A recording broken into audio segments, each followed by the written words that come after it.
Father, they're in my hand, in my hand, written by my elder brethren. They're grand, they are grand. They were written overseas. They are full of love to me. And I'm as happy as I can be in this land, in this land. Fathers told me these letters, they're grand, they are grand. I could make myself no better in this land, so I cried, what shall I do? For I have already through. Can he make me over new in this land, in this land? So then I read these wonderful letters. They're grand, they are grand. How the Lord came down from glory to this land, how they hung upon a tree, shed his blood for you and me. And now his blood, oh, it sets me free. You want to be free in this land, in this land. But I'm a stranger to the nation of this land, of this land. They don't know my situation, but it is grand, it is grand. My father's store is so full of gold, I have wealth till it can't be told. Where my loved one will never grow old in this land, in this land. You know, death is called a dreadful monster in this land, in this land. But when it calls, I shall not answer in this land, in this land. 'Cause I'm going to leave it to break all day, just going to find just an empty grave. And I'm as happy as I can be in this land, in this land. Here's a promise. There will be no more care in this land, in this land. And you won't have to hold no more meaning in this land, in this land. When we can hear King Jesus say, "Rise, my blessed, come away, to a land of perfect day." It is grand, it is grand.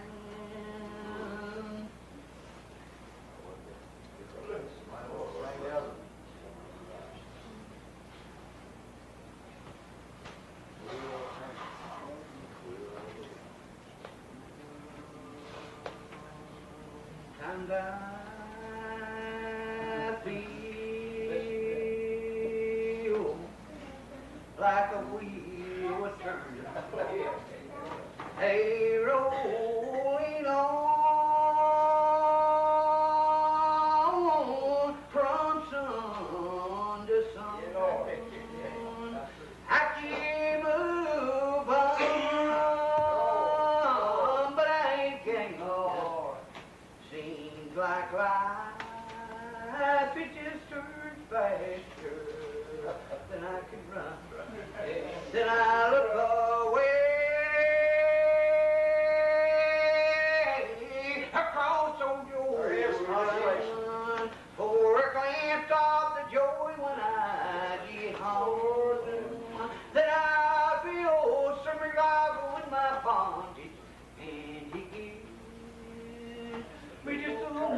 encouragement to go on. But sometimes I feel that I'm just not worthy of all the kindly deeds my friends bestow. But my prayers, they'll always be of a despair. But it seems like Christ gave me the toughest road. Then I look away across old Jordan. Give me a glance of the joy when I get home. Then I feel some revival in my bondage, and it gives me just a little more courage to go on. Bless His name. But sometimes I feel, do you ever feel this way? That there ain't no need trying. For the joys I seek, they're not meant to be. Why, every time I get down near the healing water, there's somebody else always sits down in front of me. Then I look away across on Jordan for a glimpse of the joy when I get home. Then I feel some revival in this bondage, and it gives me just a little more encouragement to go on.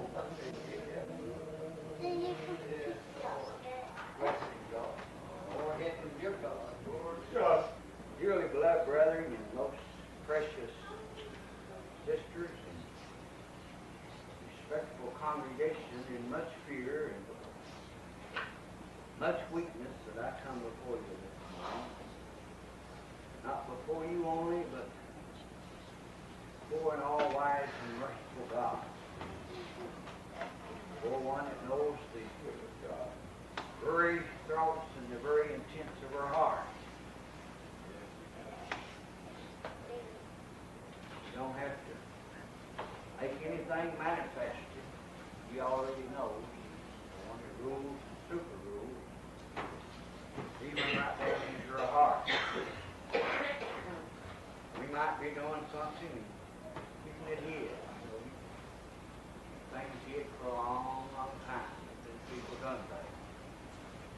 You might keep it hid from your wife, from your husband, from your children, from your little church where you belong at. You never keep it hid from Jesus.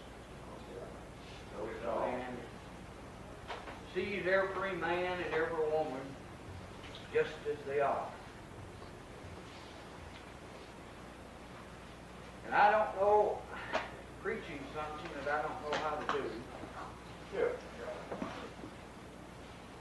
Somebody said I'd be ashamed to get up in front of a congregation and tell them I didn't know how to preach. Well, I'm not a bit ashamed to tell you. For I sure don't know how. But I'm trusting in one that does know how. He's a good preacher. Somebody said, there comes the preacher. So man you look at is not the preacher. The preacher has to come. When the preacher comes, he takes this old vessel and he uses it for his glory, for his honor. That's what he right for. It should be. You know, if he didn't use us every now and then for his glory, for his honor, how good their life would be. I hope you're praying that God takes the lead and charge of my mind. He knows as far as message is concerned exactly what this congregation needs. I don't. I know they need Jesus. I know that. I'm talking in terms of the message. Somebody said, do you want to preach a message? Yes. I sure do. Yep. I love to be able, every time I get in the pulpit, I'd love to be able to preach a message. about Jesus to the congregation. Somebody said, I don't want to be next to Brady, my brother. I wouldn't care to be the best preacher the old regular Baptist got. I desire, Brother Backwright, have a good gift and have a good talent. If a man don't desire to have that gift and talent, he started out as an income. I believe the Bible says it's public, the best gift. So, I don't know where to start or how to begin. I hope you're glad. I know one thing that you need this morning. That's faith. Without Him, the Bible says it was impossible to please God. That's right. If you don't please God, you're never going to be saved.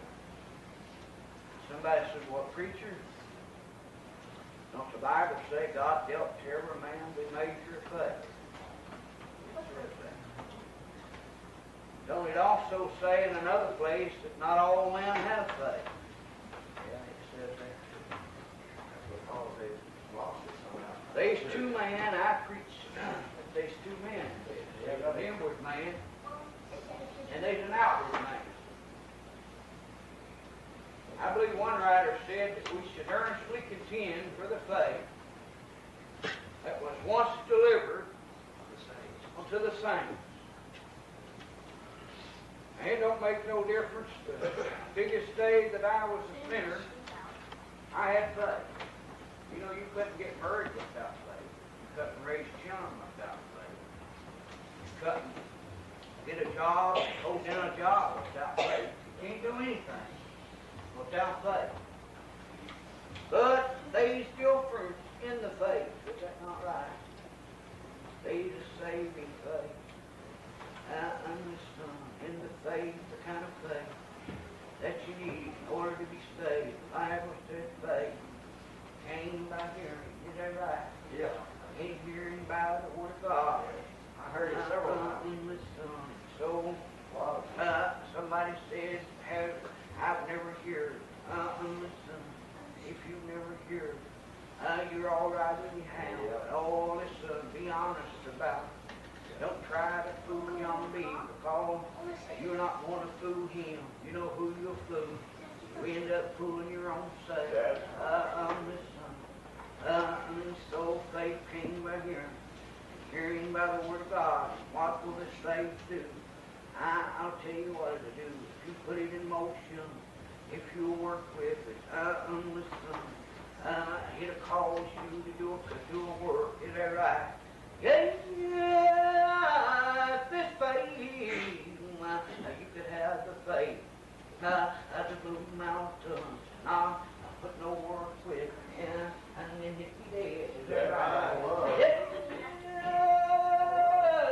I read in the Bible about a woman. There was a woman one time, she'd been sick for an awful long time. I believe the Bible said for 12 long years, this little woman had been sick. Is that right? She went everywhere that she knew to go. One time I got sick. Brother else, I got awful sick. Somebody said, did you go down to the pike to see the doctor? No, that's not the kind of that I got. What kind of sickness did you get? I just hit a sin. That's right. I've been wandering around here so long. Son, you have to get sick of it. Is that right? If you don't get sick of your lost condition that you're in, you'll never do nothing. Somebody said, a preacher, do you preach any scared religion? If you never get scared, you'll never do nothing about your lost condition. And somebody said, preacher, do you fear God? I sure do. Somebody said, how in the world could you fear Him and love Him at the same time. You never fear God.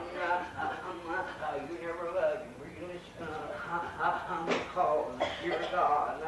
It's the beginning of time. Is that right? It's the beginning of wisdom. But wisdom by itself, it ain't worth too much, is it? You need a little understanding of this wisdom, is that right? How do I get that?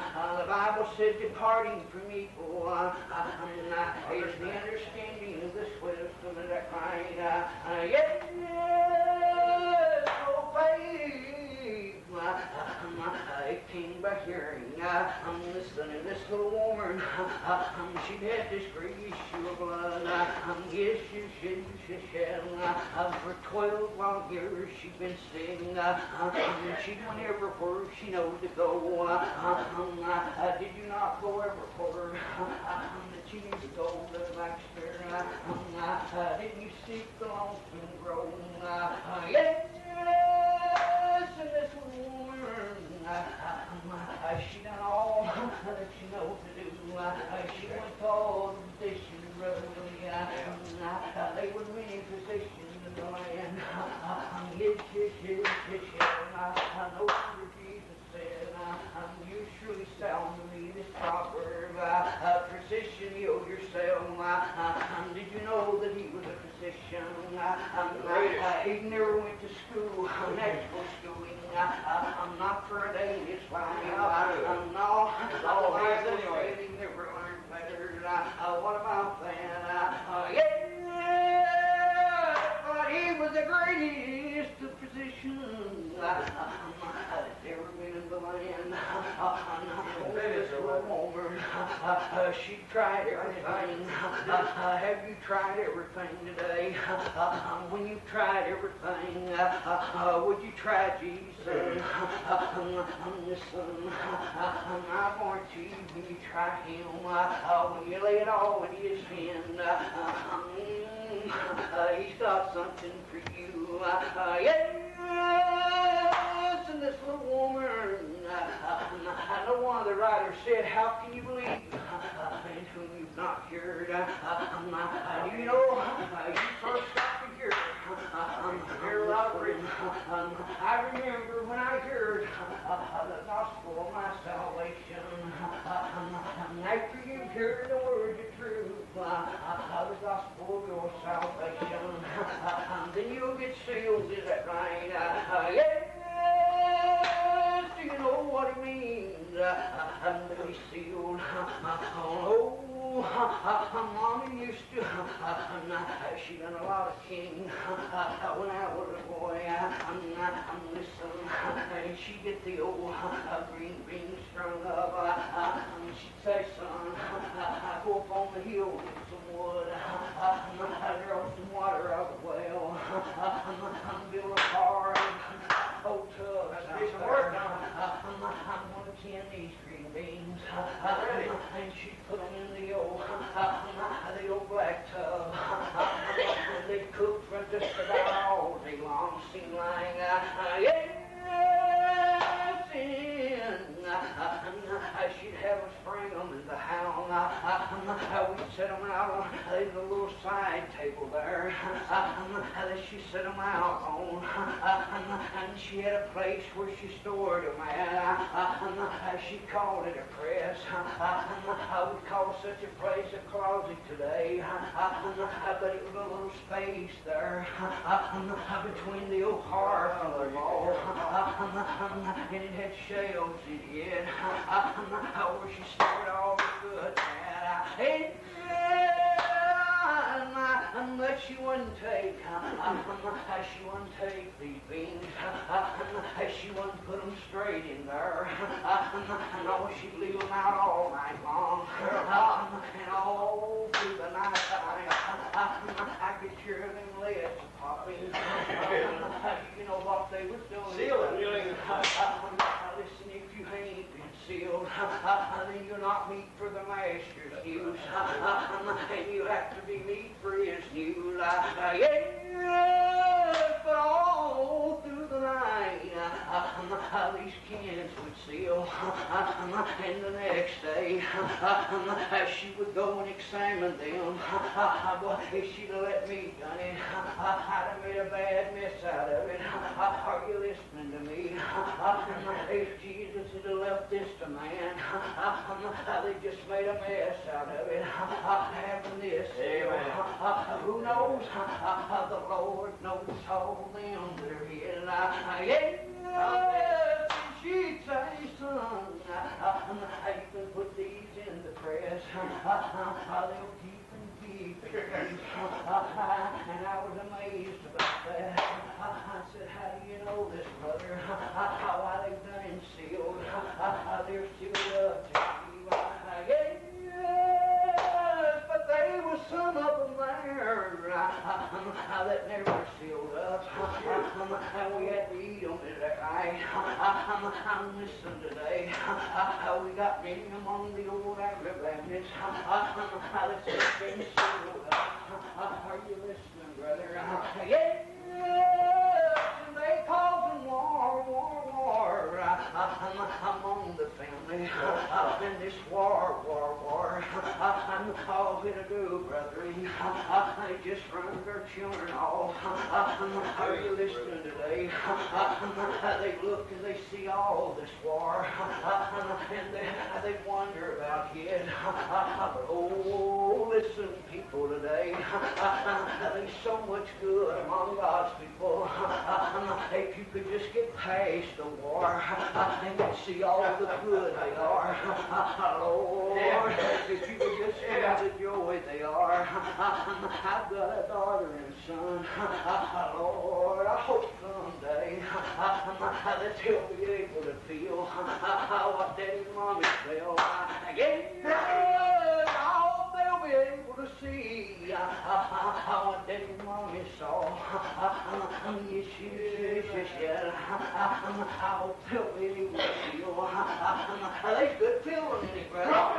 It's good or bad. And so this little woman, she tried all, is that right?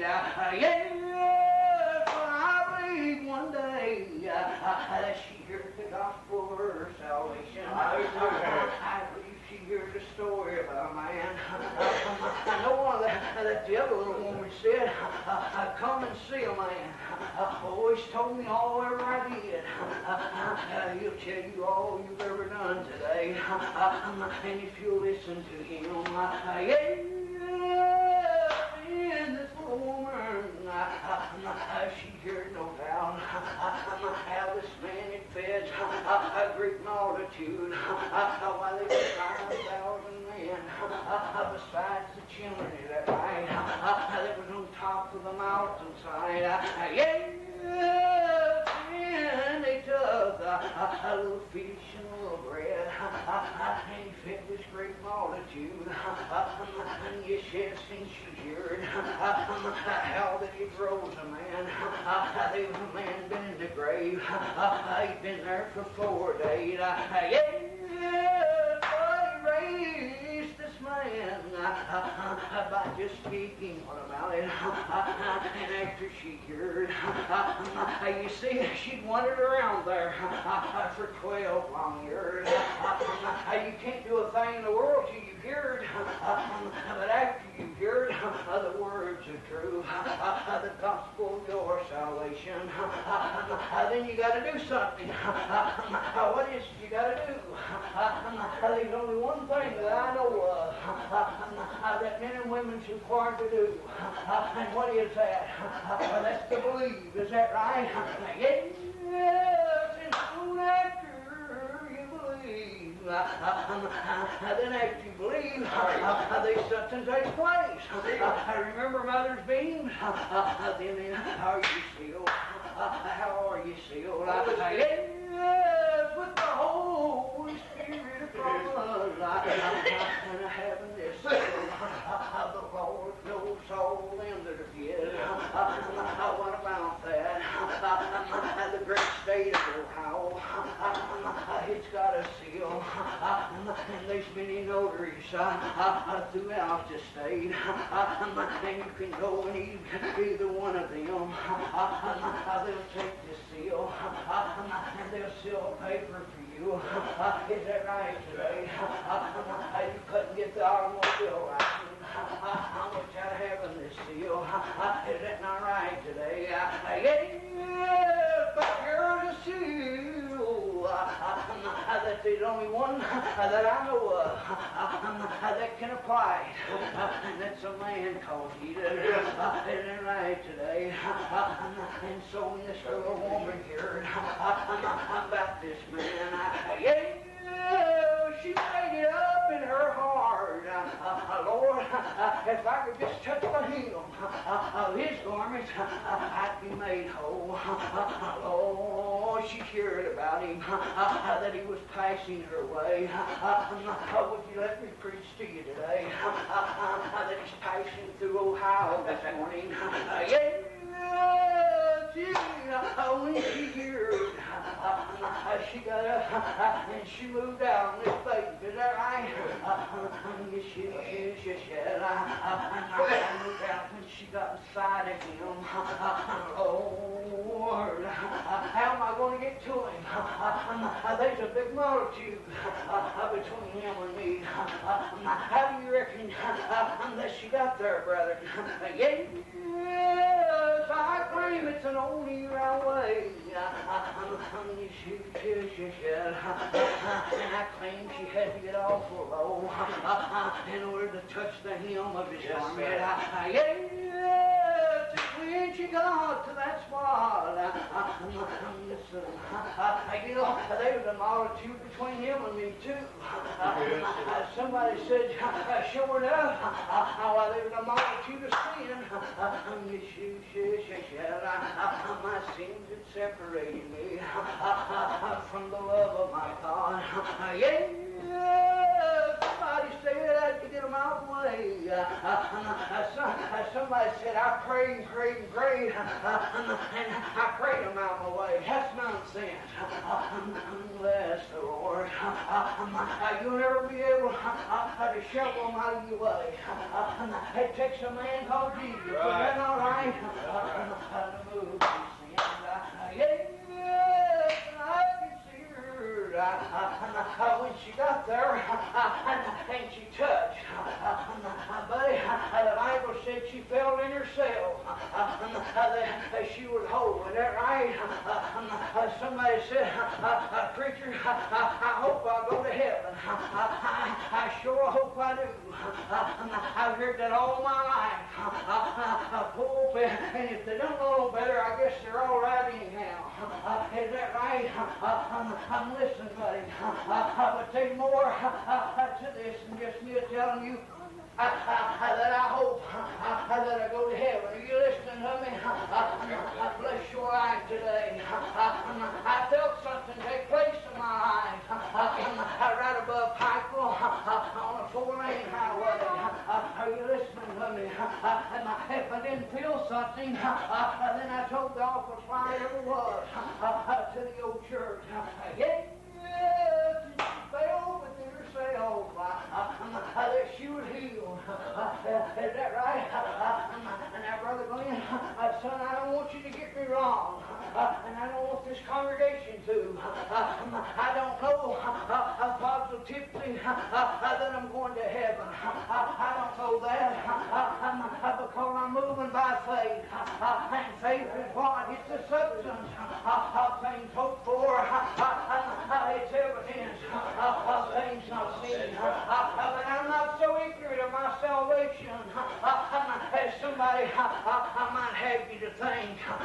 No, sir, because I was there and I felt the burden when it left. Is that right? That ain't all I felt.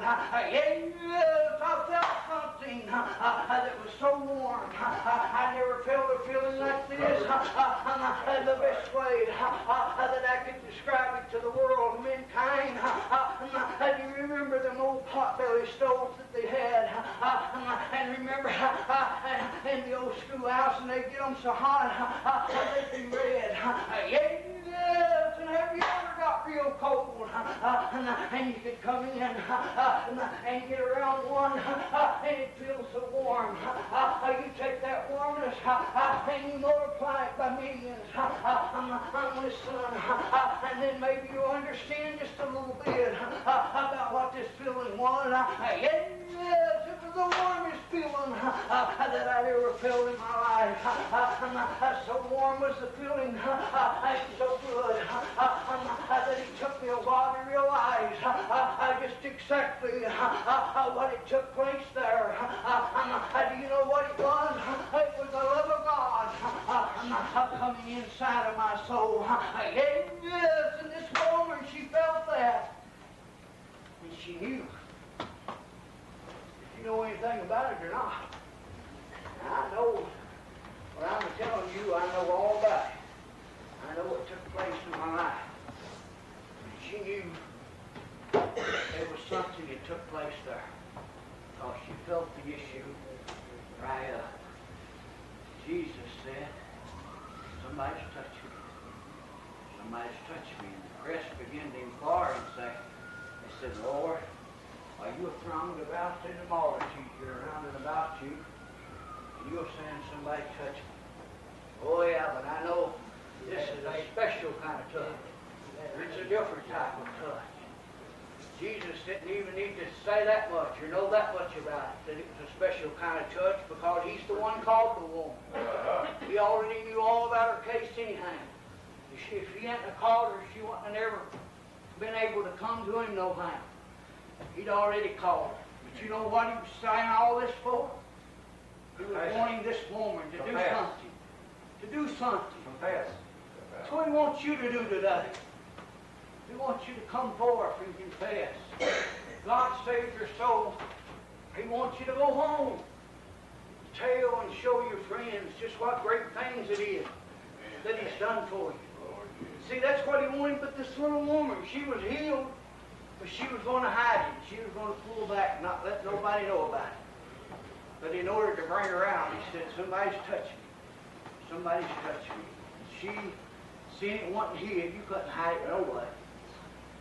She seen that it wasn't hid. Fell at his feet. She came trembling around and fell down at his feet. And she said, Lord, I trust you. I trust you. It was me. It was I. Because I said, if I could just touch the hem of your garment, I'd be made whole. Lord, I've had this great issue of blood for 12 long years. And I've come and I've touched you, and I felt within myself that it's all dried up. Now, if God saved you today, he wants you to do one thing. Yeah. And that's to go home. Yeah. Tell and show your friends what great things it is that he's done for you. Somebody said, you want them to come to the Shiloh Church? That's not what I'm after at all. Yeah, I'd love for you to come to Shiloh Church. Absolutely. But I'm telling you, you do what he tells you to do. You listen to him. You do what he tells you. You got a home praise somewhere. And if you'll do that, if you'll just go, put your light on a candlestick. It may bring your wife or your husband, your grandchildren. We don't know what to do. That's the truth. But you do just whatever he wants you to do. I told him the other day, if he told you to go to the Free Will Baptist, then that's what you do. You go there. Yeah. Just wherever he sent you to, you be sure that you mind him, though. And you be sure that you go. And somebody said, boy, you're a water dog. You like them people to get in the water. I like to preach a little water baptism along the way, Brother Baptist. It's necessary. That's right. That you come forth and be baptized. Jesus was baptized not to make him Christ. He was already Christ. That's He was right. baptized for an example. That's the direction. You and I. He was there. The Bible said he was there. Example. In all things. So it's needful. And it's necessary. It don't make no difference. Brother Baxter and Brother Ellis can take you out there and bury you. That'd be fine with me. He didn't send me. That's one thing he didn't send me to do. He didn't send me to baptize people. But he did, I believe, with all my heart. He sent me to one.